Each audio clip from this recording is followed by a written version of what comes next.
Medical infected disease প্রতিরোধ ও নিয়ন্ত্রণের দ্রুত কমিটি গঠনের নির্দেশ দিয়েছেন স্বাস্থ্যমন্ত্রী সরদার মোহাম্মদ সাখাওয়াত হোসেন। তিনি বলেন, সংক্রমণের চিকিৎসায় শুধু অ্যান্টিবায়োটিকের ওপর নির্ভর না করে প্রতিরোধে গুরুত্ব দিতে হবে। সোমবার সকালে রাজধানীর জাতীয় বার্ন ও প্লাস্টিক সার্জারি হাসপাতালে ইনফেকশন প্রিভেনশন সিস্টেম নিয়ে আয়োজিত এক সেমিনারে স্বাস্থ্যমন্ত্রী বলেন, কোনো রোগী সংক্রমিত হওয়ার পর শুধু অ্যান্টিবায়োটিক দিয়ে চিকিৎসা করলেই হবে না।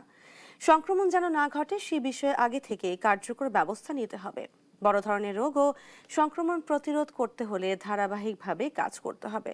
পাশাপাশি হাসপাতালগুলোতে সংক্রমণ নিয়ন্ত্রণের ব্যবস্থা আরও শক্তিশালী করাও তাগিদ দেন স্বাস্থ্যমন্ত্রী। 1.5 kg gauze mixed with the blood of the delivery inside the around the uterus or from inside the uterus the blood flow. He or she cleaned, kept the all blooded gases inside the stomach, and this